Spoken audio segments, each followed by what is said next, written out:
Unang mga taga-Tesalonika Kapitulo 3. Nang hindi na kami makatiis, minabuti naming magpaiwan sa Atenas at syugon sa inyo si Timoteo na ating kapatid at kamanggagawa sa Diyos sa pangangaral ng magandang balita tungkol kay Kristo. Isinugaw namin siya upang patatagin kayo at palakasin ang inyong loob alang-alang sa inyong pananampalataya, upang hindi manghina ang sinuman sa inyo dahil sa mga pag-uusig. Alam ninyong ang mga pag-uusig ay bahagi ng kalooban ng Diyos para sa atin. Ipinagpauna na namin sa inyo noong naririyan pa kami na tayo'y uusigin, at gayon na ang nangyayari tulad ng alam ninyo. Kaya nga, nang hindi na ako makatiis ay nagpadala ako riyan ng sugo upang alamin ang kalagayan ngayon ng inyong pananampalataya sa Panginoon. Nag-aalala ako na baka nalinlang na kayo ng dyablo, at kung magkagayo'y mawawala ng kabuluhan ang aming pagpapagal. Ngayon ay nakabalik na rito si Timoteo, at maganda ang balita niya tungkol sa inyong pananampalataya at pag-ibig. Ibinalita rin niya sa amin na lagi ninyo kaming naaalala at malaki ang pananabik na makita kami, gaya ng pananabik naming makita kayo. Mga kapatid, dahil sa inyong pananampalataya kay Kristo ay naaliw kami sa gitna ng aming pagkabalisa at mga hirap. Nabuhayan kami ng loob dahil sa inyong pananatilang matatag sa pananampalataya. Paano kaya namin mapapasalamatan ng sapat ang Diyos dahil sa kagalakang natamo namin dahil sa inyo? Mataimtim naming idinadalanggan araw-gabi na kayo'y muli naming makita at mapunuan ang anumang kakulangan sa inyong pananampalataya. Loobin nawa ng ating Diyos Ama at ng ating Panginoong Hesus na makapunta kami dyan sa inyo. Naway pasaganain at pag-umapawin ng Panginoon ang inyong pag-ibig sa isa't isa at sa lahat ng tao, tulad ng pag-ibig namin sa inyo. Palalakasan niya ang inyong loob upang kayo'y manatiling banal at walang kapintasan sa harap ng ating Diyos at Ama hanggang sa muling pagdating ng ating Panginoong Hesus, kasama ang kanyang mga hinirang. Unang mga taga-Tesalonika Kapitulo 4. Ang buhay na nakalulugod sa Diyos. Kaya nga, mga kapatid, isa pang bagay ang ipinapakiusap namin at ipinapayo sa inyo sa pangalan ng Panginoong Hesus.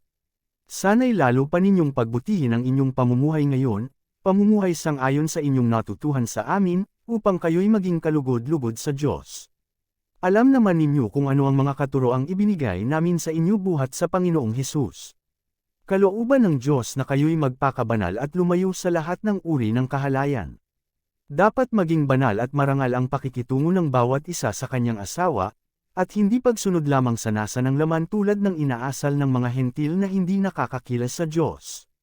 Sa bagay na ito, huwag ninyong pagsamantalahan ang inyong kapwa at huwag siyang dadayain sa anumang paraan, sapagkat mahigpit na paparusahan ng Panginoon ang gumagawa ng ganitong kasamaan, tulad ng sinabi namin at pinatotohanan sa inyo noon pa man. Tayo'y tinawag ng Diyos upang mamuhay sa kabanalan, hindi sa kahalayan. Kaya, ang sinumang ayaw sumunod sa katuroang ito ay hindi sa tao sumusuway, kundi sa Diyos na siyang nagkakaloob sa inyo ng kanyang Espiritu Santo. Tungkol naman sa pag-ibig na dapat iukol sa mga kapatid sa pananampalataya, hindi na kailangang paalalahanan pa kayo dahil itinuro na sa inyo ng Diyos kung paano kayo mag-iibigan. At ito na nga ang ginagawa ninyo sa mga kapatid sa buong Macedonia. Gayunman, ipinapakiusap pa rin namin sa inyo, mga kapatid, na pag-ibayuhin pa ninyo ang inyong pag-ibig. Pagsikapan ninyong mamuhay ng tahimik, pakialaman ang sariling gawain, at magtrabaho kayo upang mabuhay tulad ng itinuro namin sa inyo. Dahil dito, kayo ay igagalang ng mga hindi mananampalataya at hindi kayo aasa sa iba para sa inyong ikabubuhay. Ang pagbalik ng Panginoon. Mga kapatid, nais naming malaman ninyo ang katotohanan tungkol sa mga namatay na upang hindi kayo magdalamhati tulad ng mga taong walang pag-asa, dahil naniniwala tayong si Jesus ay namatay at muling nabuhay. Naniniwala din tayong bubuhayin ng Diyos ang lahat ng namatay na sumasampalataya kay Jesus upang isama sa Kanya.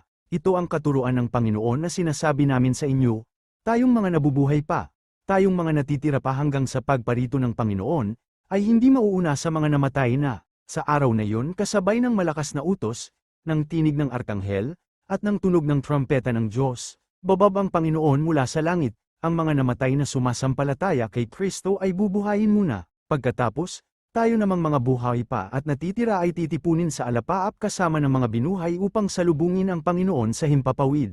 Sa gayon, makakapiling natin siya magpakailanman. Kaya nga, palakasin ninyo ang loob ng bawat isa sa pamamagitan ng mga aral na ito.